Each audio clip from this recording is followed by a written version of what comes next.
Welcome, my favorite ELA 8 class. You're my only one. I mean, we're kind of going to be splitting in two. I'm going to go over that today. I'm going to be going over our 6-word memoir today. Also, I've had several questions about what to do with the attendance tracker, so I'm going to go over that as well. So hold on to your butts. I just watched Jurassic Park, so thank you for the reference. You're welcome for the reference. Gosh. Let's get going. All right. Sharing screen, go into Google Classroom. This is what you guys should do every morning. Go to Google Classroom, check out and see if there are any announcements like last night's announcement about our meeting. Yes, I made a mistake. Thank you for your patience. I'm human. I'm not perfect. I know you guys still think your teachers are perfect. Well, I'm not. So your patience is awesome. I saw all of your little notes about, hey, I've got science, I've got this, I've got that. Well, the reason why I put it at 8:45 is because I was told you had something, but that's tomorrow. Tomorrow, I do want to invite all of you guys into our Zoom at 8:45. I know I've said, oh, we won't do Zooms on Monday, Wednesdays, but we're changing things up because I dropped my 7th period class. So expect an invite, and then I'm going to email those of you who will specifically be part of the period 1 cohort. And then I'll also email those of you who are just part of my period 2 cohort. So tomorrow, however, I do want all of you guys together so that we can kind of go over some things since today was such a mess up. All right, so you've gone to Google Classroom, you've spent a little time in the stream, you've checked out the announcements, and then you're like, oh, I got to do the attendance tracker. Well. Some people are saying that the attendance tracker is not working. All right, so basically what I wanted out of the attendance tracker is what is one thing you are going to do to make sure that you're engaged in remote school. Some people said nothing. I don't know how you're going to pass 8th grade if you do nothing, but hopefully you do something. And so I want those answers so I can talk about them later and help you guys out when you're feeling all alone. So 17 of you guys were able to do the responses. So those of you who were not, which is still a good number because we have 45 people in this class, here's what I want you to do. Just press turn in, okay? Just press turn in. I'll take this number as your attendance. Because remember, I do attendance based on work you have done. And so if you have pressed turned in, I will count that as your work and you will get counted as present today. All right. Next, hopefully what you did is you opened up these slides and you saw, oh, I need to stay around slide 13 through 16 today because that's going to tell me exactly what we did on September 1st. Welcome to Back to Hogwarts Day. I'm not wearing my Harry Potter thing right now, but I had a hoodie on earlier. Huge nerd, huge nerd.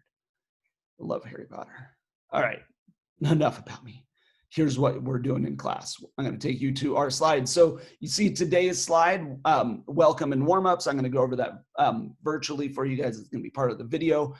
Group sharing, I'm just going to pick one random kid. No, I'm just kidding. I won't do that. We'll see if we can share tomorrow. And then I'm going to go over what the 6-word memoir is. And then you're going to get to work. All right. So also you'll notice, oh, I can look at what's going on Wednesday and Thursday. Oh, I can look at what's going on Friday. No Zoom on Friday because we're Zooming on Wednesday this week. All right, let's go. So you've done the attendance tracker. You've looked at the daily slides. Now let's go to the warm-up. And a lot of you guys are doing this yesterday. I love that. Good job getting into the warm-up yesterday. So which one and why? All right, are you Kanye West 1, Kanye West 2, Kanye West 3, Kanye West 4? Some of you guys are like, oh, he called on me. Oh, so I really want to make this as engaging as possible when we do a Zoom. So I am going to ask for videos to be on. I am going to call on you guys. So don't be like Kanye West 2 that's like, oh, I didn't even shower this morning. Oh. I don't know which one you should be like, but you should be willing to participate and know that, like, I'm really the only one looking at you. Everyone else is probably busy, just like, oh, look at my phone. I'm going to pretend to be on Zoom and be on my phone at the same time. So they're not even looking at you. Hopefully they're actually looking at me. All right, hopefully. As you answer these, Here's my quick shout out. All right. You need to reply with more than a sentence. I know it says sentence, but explain yourself. So say something along the lines of, I'm Kanye West #2 because he looks sad about being in Zoom. And I'm sad about being in Zoom because it means my summer is over. And I love summer because it's freedom. And I love free. Oh, see how I just kept on going. That's what I'm looking for from your writing. All right, anyway, I've gone on for long enough about your warm-up. All right, so then you did your warm-up, and now you're like, ooh, okay, so this needs to be moved. Look, I can move it. All right, let's move it. All right, so this needs to be in our memoirs. So what's a memoir? Well, it's not a biography, because biographies tell the full story of someone's life. A memoir is like a short story, a short period of time. And so we are looking at just even shorter than a short period of time. We're looking at one sentence. All right, so we're looking at the 6-word memoir. All right, if you had 6 words to describe your life, what would you say? All right, legend has it that writer Ernest Hemingway created the 6-word story form when friends challenged him to write a novel that was just 6 words long. Hemingway wrote, "For sale, baby shoes, never worn."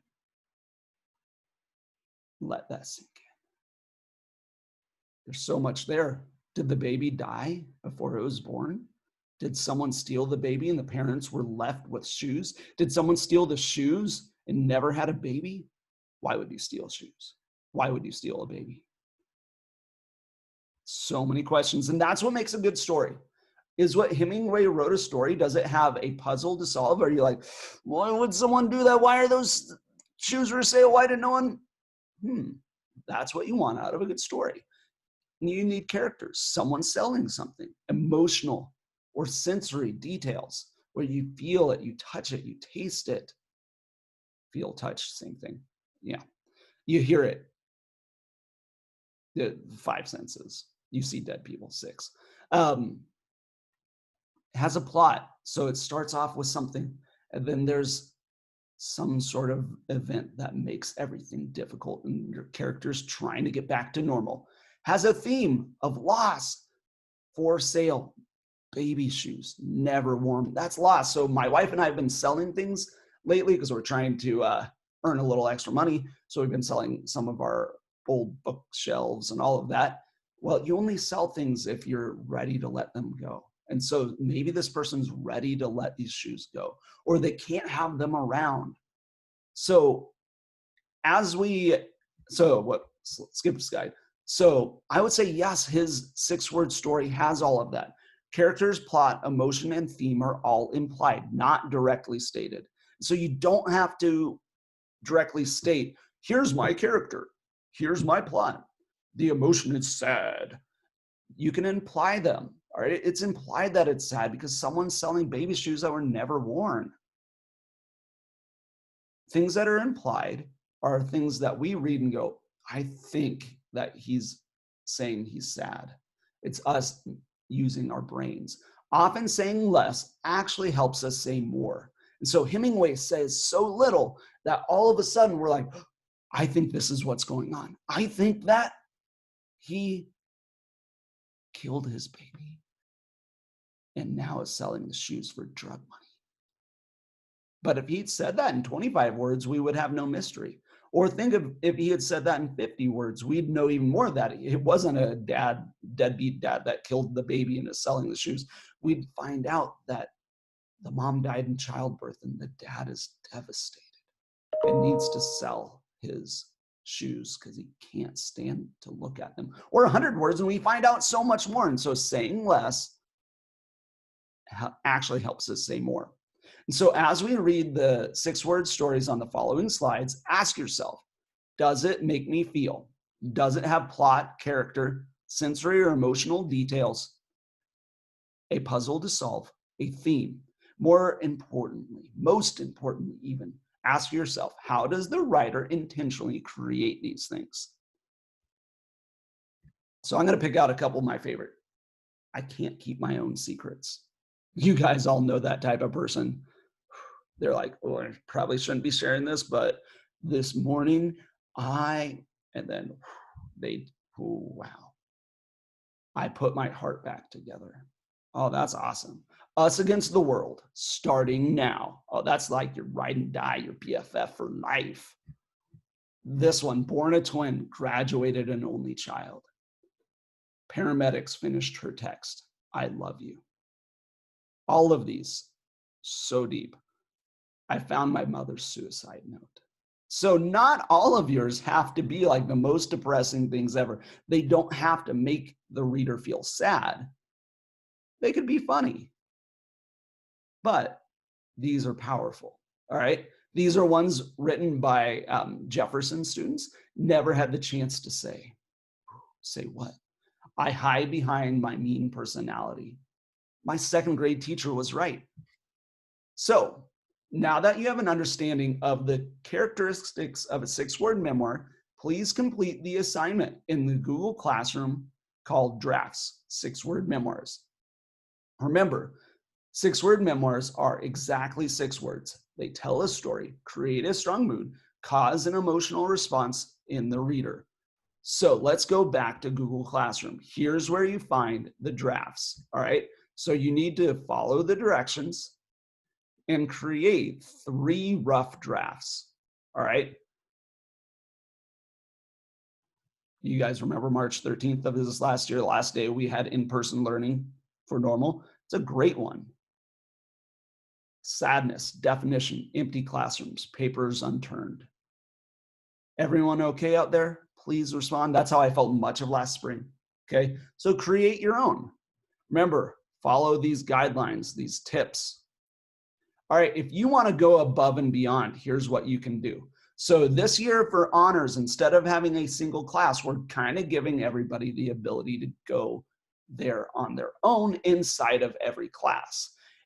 Interested in learning more about the 6-word memoir genre? Go deeper by selecting one or more of these options. All right, and then email me your extension project by Friday. All right, watch the TED Talks. It's a really good TED Talk. Go ahead, watch it. Try writing a series of 6-word memoirs that are linked by common characteristics. And then try this out. 5, 4, 3, 2, 1, memoir. Try telling the story of your life in 5 words. 3 or 4, I guess, numbers. I'm not a math teacher. All right, so you get the idea. And then enter the monthly contest. All right, read all about it here. And then none of those, what? Come up with your own idea. Let me know. Okay, you're going to have to email me though. All right, so that's the 6-word memoir. We'll be going over it in more detail tomorrow at 8:45 because you're all invited and I need you all there because we kind of missed class today. And then know that I will be emailing those of you who are going to be in the first period cohort and those of you who will be in the second period cohort. All right, I'm going to stop screen sharing. You guys have a good day. If you have any questions, email me. Subscribe. No, you don't need to subscribe.